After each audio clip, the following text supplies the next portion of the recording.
Hi friends, എല്ലാവർക്കും സുഖമല്ലേ? ഇന്ന് നമ്മൾ കുക്കിംഗ് വീഡിയോ ഒന്നുമല്ല കാണിക്കുന്നത് കേട്ടോ. എനിക്കറിയാവുന്ന കുറച്ച് കിച്ചൺ ടിപ്സുകൾ ഇന്ന് നിങ്ങൾക്ക് വേണ്ടി ഒന്ന് ഷെയർ ചെയ്യാമെന്ന് വിചാരിച്ചു. അപ്പോൾ വളരെ യൂസ്ഫുൾ ആയിട്ടുള്ള 5 കിച്ചൺ ടിപ്സ് ആണ് ഞാനിവിടെ കാണിക്കുന്നത്. അപ്പോൾ എന്നും പറയുന്ന പോലെ തന്നെ വീഡിയോയിലേക്ക് പോകുന്നതിന് മുമ്പ് ചാനൽ ആദ്യമായിട്ട് കാണുന്ന കൂട്ടുകാർ ആരെങ്കിലും ഉണ്ടെങ്കിൽ ഒന്ന് സബ്സ്ക്രൈബ് ചെയ്തേക്കണേ. സബ്സ്ക്രൈബ് ചെയ്യുമ്പോഴേ ആ ബെൽ ബട്ടണിൽ ഓൾ എന്ന ഓപ്ഷൻ ഒന്ന് എനേബിൾ ചെയ്ത് വെക്കണം. അപ്പൊ ഞാനിടുന്ന വീഡിയോയുടെ ഒക്കെ നോട്ടിഫിക്കേഷൻ നിങ്ങൾക്ക് കിട്ടുന്നതായിരിക്കും. അപ്പൊ നമുക്ക് നേരെ വീഡിയോയിലേക്ക് പോകാം. നമ്മൾ വീട്ടിലുണ്ടാക്കുന്ന മിക്ക കറികൾക്ക് നമ്മൾ ജിഞ്ചർ ഗാർലിക് പേസ്റ്റ് ചേർക്കാറുണ്ട്. അപ്പൊ നമ്മളത് കടയിൽ നിന്ന് വാങ്ങിച്ചാണ് ചേർക്കുന്നത്. അപ്പൊ നമുക്ക് വീട്ടിൽ തന്നെ പ്രിസർവേറ്റീവ്സ് ഒന്നും ഇല്ലാതെ എങ്ങനെ ഈ ഇഞ്ചി വെളുത്തുള്ളി പേസ്റ്റ് നമുക്ക് വളരെ കാലം സൂക്ഷിക്കാം എന്നുള്ളതിന്റെ ടിപ്പാണ് ഞാനിവിടെ കാണിക്കുന്നത്. ഞാൻ ദാണ്ട കുറച്ച് ഇഞ്ചി ഒന്ന് കഴുകി വൃത്തിയാക്കിയിട്ട് ദാണ്ട ചെറിയ കഷ്ണങ്ങളായിട്ടൊന്ന് കട്ട് ചെയ്തിട്ടുണ്ട്. അതുപോലെ തന്നെ കുറച്ച് വെളുത്തുള്ളിയും വൃത്തിയാക്കി എടുത്തിട്ടുണ്ട്. ഇതെല്ലാം കൂടി നമുക്ക് മിക്സിയിലിട്ട് നന്നായിട്ട് പേസ്റ്റ് പോലെ നരച്ചെടുക്കണം. 1 സ്പൂൺ വെള്ളവും കൂടി ചേർത്ത് അരയ്ക്കാവുന്നതാണ്, നന്നായിട്ട് അരഞ്ഞു കിട്ടിയില്ലെന്നുണ്ടെങ്കിൽ. ഇതാ കണ്ടില്ലേ, ഞാനിപ്പോൾ നല്ല പേസ്റ്റ് രൂപത്തിൽ അരച്ചെടുത്തിട്ടുണ്ട്. ഞാൻ 1 സ്പൂൺ വെള്ളം കൂടി ചേർത്താണ് ഇത് അരച്ചെടുത്തത്. ഇനി ഇതിലേക്ക് ഞാൻ 1/2 ടേബിൾ സ്പൂൺ ഉപ്പ് ചേർത്ത് കൊടുക്കുന്നുണ്ട്. ഉപ്പിന്റെ കൂടെ തന്നെ ഞാൻ കുറച്ച് ഓയിലും കൂടി ഒഴിച്ചു കൊടുക്കുന്നുണ്ട്. ഏകദേശം 1/2 ടേബിൾ സ്പൂൺ ഓയിൽ കൂടിയാണ് ഒഴിച്ചു കൊടുക്കുന്നത്. നമ്മൾ ഓയിൽ ഒഴിക്കുമ്പോൾ പ്രത്യേകം ശ്രദ്ധിക്കേണ്ടത്, ഓയിൽ ഒന്ന് ചൂടാക്കിയ ശേഷം അത് ചൂടൊക്കെ മാറിയതിന് ശേഷം വേണം നമ്മൾ ഇതിലേക്ക് ഒഴിച്ചു കൊടുക്കാൻ. ഞാൻ എടുത്തിരിക്കുന്ന സൺഫ്ലവർ ഓയിലാണ്. ഇനി ഇത് എല്ലാം കൂടി നന്നായിട്ടൊന്ന് മിക്സ് ചെയ്യണം. ഇനി ഞാനിവിടെ ഒരു ചെറിയ ജാർ എടുത്തിട്ടുണ്ട്. ഇത് ഗ്ലാസിന്റെ ജാറാണ്. അപ്പൊ നമ്മൾ ഇതിലാണ് നമ്മുടെ ഇഞ്ചി വെളുത്തുള്ളി പേസ്റ്റ് സൂക്ഷിച്ചു വെക്കുന്നത്. ഇത് നല്ല കഴുകി വൃത്തിയാക്കിയിട്ട് വെള്ളമയം ഒന്നും ഇല്ലാതെ നന്നായിട്ട് തുടച്ചെടുത്ത ശേഷം വേണം നമ്മൾ ഇതിലേക്ക് ഇത് സൂക്ഷിച്ചു വെക്കാന്. നമുക്ക് കടയിൽ നിന്നൊന്നും വാങ്ങാതെ വീട്ടിൽ തന്നെ പ്രിസർവേറ്റീവ്സ് ഒന്നും ചേർക്കാതെ തന്നെ നമുക്ക് മാസങ്ങളോളം ഇത് സൂക്ഷിക്കാവുന്നതാണ്. ഇതേപോലെ ഇട്ട് വെച്ചിട്ട് നമുക്ക് ഇത് നന്നായിട്ട് അടച്ചു വെച്ചിട്ട് ഫ്രിഡ്ജിൽ സൂക്ഷിക്കാവുന്നതാണ്.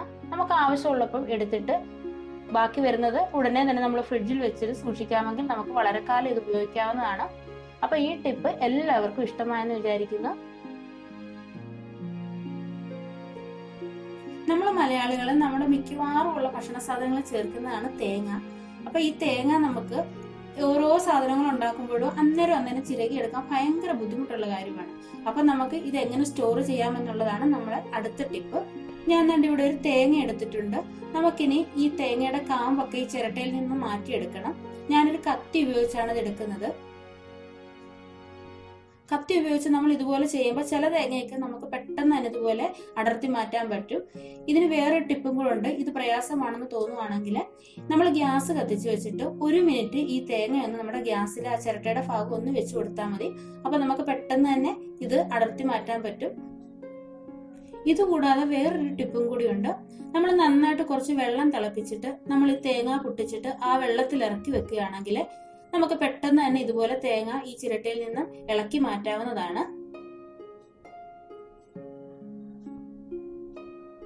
അപ്പൊ ഞാൻ തേങ്ങ എല്ലാം ഒന്ന് ഇളക്കി മാറ്റി വെച്ചിട്ടുണ്ട്. ഇനി ഇതിന്റെ ഈ കറുത്ത ഭാഗം വേണ്ടെന്നുണ്ടെങ്കിൽ നമുക്ക് കുറച്ചൊന്ന് ചിരണ്ടി കളയാം. ഇല്ലെന്നുണ്ടെങ്കിൽ കുറച്ചൊന്ന് ചെത്തിക്കളഞ്ഞാലും മതി. ഞാനിപ്പോ കറികൾക്കായതുകൊണ്ട് അധികം ഒന്നും ചെത്തിക്കളയുന്നില്ല. കുറച്ച് കറുത്ത ഭാഗം ഒന്ന് ചിരണ്ടി കളയുന്നേ ഉള്ളൂ. നല്ല പച്ച തേങ്ങയാണെങ്കിൽ നമുക്ക് ചിരണ്ടേണ്ട ആവശ്യമൊന്നുമില്ല കേട്ടോ. ഇത് കുറച്ച് വിളഞ്ഞ തേങ്ങ ആയതുകൊണ്ടാണ് അടിവശം കറുത്തിരിക്കുന്നത്. അപ്പൊ നമുക്ക് കുറച്ചൊന്ന് ചിരണ്ടി കളഞ്ഞെടുക്കാം. നമുക്ക് കുറച്ചു കാലം സ്റ്റോർ ചെയ്ത് വെക്കാനുള്ളതായിട്ട് ഇതുപോലെ ചെയ്യുന്നതാണ് നല്ലത് കേട്ടോ. അപ്പൊ അതൊന്ന് ചിരണ്ടിയിട്ട് ഞാൻ കഴുകി ഒന്ന് വൃത്തിയാക്കി എടുത്തിട്ടുണ്ട്. ഇനി ഒരു ടവലിൽ ഇട്ടിട്ട് ഈ തേങ്ങയുടെ വെള്ളമയം ഒക്കെ ഒന്ന് മാറ്റിക്കളയണം. എന്നിട്ട് ചെറിയ ചെറിയ പീസായിട്ട് ഞാനൊന്ന് കട്ട് ചെയ്ത് വെക്കുന്നുണ്ട്. വലിയ പീസ് ആക്കേണ്ട ആവശ്യമില്ല, കാരണം നമുക്കിത് മിക്സിയുടെ ജാറിലിട്ട് അടിച്ചെടുക്കാനുള്ളതാണ്. അപ്പൊ വലിയ കഷ്ണമായി പോയെങ്കിൽ ചിലപ്പോൾ നമ്മുടെ മിക്സിയുടെ ബ്ലേഡ് ഒടിഞ്ഞു പോകാൻ സാധ്യതയുണ്ട്. അതുകൊണ്ട് ചെറിയ കഷ്ണങ്ങളായിട്ടൊന്ന് കട്ട് ചെയ്തെടുക്കുന്നുണ്ട് കേട്ടോ. അപ്പൊ ഞാൻ മിക്സിയുടെ ജാറിലിട്ട് നന്നായിട്ടൊന്ന് അരച്ചെടുത്തിട്ടുണ്ട്. എല്ലാം നല്ല ഒരുപോലെ തന്നെ അരഞ്ഞു കിട്ടിയിട്ടുണ്ട്. കാരണം നമ്മൾ ചെറിയ കഷ്ണങ്ങൾ ഒരേപോലെ തന്നെ കട്ട് ചെയ്തുകൊണ്ട് നല്ലതുപോലെ തന്നെ അരഞ്ഞു കിട്ടിയിട്ടുണ്ട്. ഇനി ഞാൻ ഇതേപോലെ ഒരു പാത്രം ഇവിടെ എടുത്തിട്ടുണ്ട്. നല്ല എയർ ടൈറ്റഡ് ആയിട്ടുള്ള പാത്രമായിരിക്കണം വേണ്ടുന്നത്. അതിൽ ഒട്ടും വെള്ളമയോ ഒന്നും കാണരുത്. നല്ലതുപോലെ ഉണങ്ങിയ പാത്രമായിരിക്കണം. നല്ലതുപോലെ തുടച്ച് വൃത്തിയാക്കിയതായിരിക്കണം കേട്ടോ. അപ്പൊ ഇനി നമ്മൾ അരച്ചു വെച്ചേക്കുന്ന ഈ തേങ്ങയെല്ലാം ഇതിലേക്ക് ഇട്ട് കൊടുക്കുകയാണ്. ഇതിലേക്ക് ഇട്ട് കൊടുത്തിട്ട് നന്നായിട്ട് അടച്ചു കൊടുക്കണം. ഒട്ടും എയർ കയറാത്ത രീതിയിൽ തന്നെ വേണം ഇത് ചെയ്യാന്. ഇത് നമ്മൾ ഫ്രീസറിലാണ് സ്റ്റോർ ചെയ്യേണ്ടത്, അല്ലാതെ പുറത്ത് വെക്കരുത്. പുറത്ത് വെച്ചിരുന്നാൽ ഇത് കേടായി പോകും. ഫ്രീസറിൽ തന്നെ വെക്കണം. നമുക്ക് എപ്പോഴാണ് ആവശ്യമുള്ളത് അതിനൊരു 10 മിനിറ്റ് മുമ്പ് നമ്മളിത് പുറത്തെടുത്ത് വെച്ചിട്ട് നമുക്ക് ആവശ്യമുള്ളത്ര തേങ്ങ നമ്മൾ എടുത്തിട്ട് ബാക്കി അതേപോലെ തന്നെ ഫ്രീസറിൽ സൂക്ഷിക്കാവുന്നതാണ്. അപ്പൊ നമുക്ക് സമയം ലാഭിക്കാൻ വളരെ പെട്ടെന്ന് പറ്റിയ ഒരു ടിപ്പാണിത്. അപ്പൊ ഇതേപോലെ കുറച്ച് തേങ്ങ നമ്മൾ ഇതുപോലെ സൂക്ഷിച്ചു വെക്കുകയാണെങ്കിൽ നമുക്ക് അപ്പൊ തന്നെ തേങ്ങ ചിരകി എടുക്കേണ്ട ആവശ്യമൊന്നുമില്ല. പെട്ടെന്ന് തന്നെ നമ്മുടെ പണിയും കഴിയുന്നതാണ് കേട്ടോ. ഇനി നമുക്ക് അടുത്ത ടിപ്പിലേക്ക് പോകാം. നമ്മൾ എന്നും വീട്ടിൽ കറികളൊക്കെ ഉണ്ടാക്കാറുണ്ട്. നമ്മൾ എന്നും ഉണ്ടാക്കാറുണ്ടെങ്കിലും ചില സമയത്തൊക്കെ നമുക്ക് കറികൾക്ക് ഉപ്പ് കൂടി പോകാറുണ്ട്. അപ്പൊ ഉപ്പ് കൂടിപ്പോയാൽ നമ്മുടെ കറികളുടെ ടേസ്റ്റ് തന്നെ മാറിപ്പോകും. അപ്പൊ നമുക്ക് അതെങ്ങനെ ബാലൻസ് ചെയ്യാമെന്നുള്ള ഒരു ടിപ്പാണ് ഞാനിവിടെ കാണിക്കുന്നത്. നമ്മുടെ വീട്ടിൽ എപ്പോഴും കാണുമല്ലോ ഉരുളക്കിഴങ്ങ്. അത് നന്നായിട്ടൊന്ന് ചെത്തി തൊലിയൊക്കെ കളഞ്ഞിട്ട് കഴുകി വൃത്തിയാക്കിയിട്ട് ചെറിയ കഷ്ണങ്ങളായിട്ട് കട്ട് ചെയ്ത് ഇതേപോലെ കറിക്കകത്ത് ചേർത്ത് കൊടുത്താൽ മതി. എന്നിട്ട് നന്നായിട്ട് തിളച്ച് ഇത് വെന്ത് കഴിയുമ്പോഴേ ഈ ഉരുളക്കിഴങ്ങിന് മാറ്റിയാൽ മതി. ഇത് മാത്രമല്ല, വേറെ ടിപ്പും കൂടെ ഉണ്ട്. നമ്മുടെ വീട്ടിലൊക്കെ ആട്ട കുഴച്ചതിന്റെ ബാക്കിയൊക്കെ ഇരിക്കത്തില്ലേ, ചപ്പാത്തി മാവിന്റെ ബാക്കിയൊക്കെ ഇരിക്കുന്നത് ഉണ്ടെങ്കിൽ ചെറിയ ബോൾസ് ആയിട്ട് അത് ഉരുട്ടിയിട്ട് ഈ കറികളിലേക്ക് ഇട്ട് കൊടുത്താൽ മതി. പെട്ടെന്ന് തന്നെ ഉപ്പ് അത് വലിച്ചെടുക്കുകയും നമ്മുടെ കറികൾക്ക് പാകമായിട്ടുള്ള ഉപ്പ് കിട്ടുകയും ചെയ്യും. അപ്പൊ ഈ ഒരു ടിപ്പ് എല്ലാവരും ഒന്ന് ചെയ്തു നോക്കണം ഉപ്പ് കൂടുന്ന സമയത്ത്. ഇനി നമുക്ക് ഉപ്പ് കൂടി പോകുന്നത് ഡ്രൈ ആയിട്ടുള്ള കറികൾക്കാണെങ്കിലോ, നമ്മൾ തോരൻ വെച്ചാലും മെഴുക്കുപുരട്ടി വെച്ചാലും ഒക്കെ ഇതുപോലെ ഉപ്പ് കൂടി പോവാങ്കിൽ നമ്മൾ എന്താ ചെയ്യേണ്ടത്? അപ്പൊ നമ്മൾ ചെയ്യേണ്ടത് എന്താണെന്ന് വെച്ചാല്, നമ്മുടെ വീട്ടിൽ സവാള കാണുമല്ലോ, അത് 1-2 സവാള എടുത്ത് നന്നായിട്ട് ചെറുതായിട്ട് കട്ട് ചെയ്തിട്ട് ഈ കറികളിലേക്ക് ഇതേപോലെ ചേർത്ത് കൊടുക്കുക.